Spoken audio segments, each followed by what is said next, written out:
ஓகேவாடா? ஓகேங்க. உங்க பிரச்சனை எங்களுக்கு புரியாம இல்ல சார். எங்களால ஆன டிலேக்கு நாங்க மன்னிப்பு கேட்டுக்கிறோம். நீங்க உங்க தரப்ப சொன்ன மாதிரி நாங்களும் எங்க சைடுல இருக்கிற சில விஷயங்களை உங்ககிட்ட சொல்லணும். அதுக்கு நீங்க எல்லாம் அமைதியா இருந்தாதான் எங்களால சொல்ல முடியும். ப்ளீஸ் ப்ளீஸ் எல்லாரும் உட்காருங்க. எல்லாரும் நீங்க உட்காருங்க. யார்ட்டையும் எதுவும் என்ன பேச வேண்டாம். சொல்றாங்கன்னு எல்லாத்தையும் நான் வேற பாத்துக்கிறேன். என்ன பண்றது? நீங்க எல்லாரும் பணத்தை சரி, சரி, கொடுத்துட்டோம்ல. உட்காருங்க. என்னதான் என்ன சொல்றாங்க சொல்றாங்க பாருங்க. நான் பேசுறேன். நான் ஓகே தான். நாங்க எங்கேயும் ஓடி போயிடல. உங்க கண் முன்னாடி தான் இருக்கோம். உங்க எல்லா பிரச்சனையும் எங்களுக்கு நல்லா புரியுது.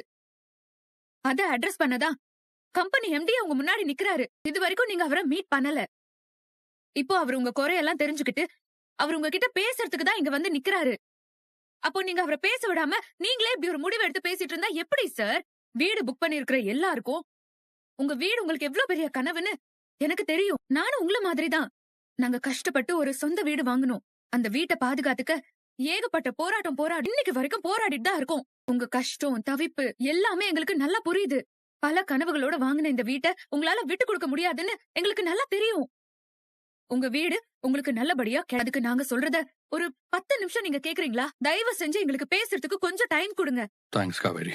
இங்க பாருங்க, இது வரைக்கும் நாங்க பல அபார்ட்மெண்ட்ஸ், பல கமர்ஷியல் பில்டிங்ஸ் எல்லாம் கட்டி கொடுத்துருக்கோம். அத்தனை பில்டிங்ஸையும் சொன்ன டைமுக்கு கரெக்டா முடிச்சு கொடுத்துருக்கோம். டைமுக்கு கொடுத்துருவோங்கிறது தான் எங்களோட மிகப்பெரிய அதை நம்பி தான் நீங்க எல்லாரும் எங்க கிட்ட இன்வெஸ்ட் பண்ணிருக்கீங்க. ஆனா இந்த விஷயத்துல என் மேலதான் தப்பு. நான் தான் கொஞ்சம் அஜாக்கிரதையா இருந்துட்டேன். நீங்க வந்து என்ன மீட் பண்ணணும்னு கேட்கும்போது எனக்கு அந்த இன்ஃபர்மேஷனே வரல. அவங்க எல்லார்கிட்டையும் நான் மன்னிப்பு கேட்டுக்கிறேன். மன்னிப்பு கேட்டா எல்லாம் சரியாயிடுமா சார்?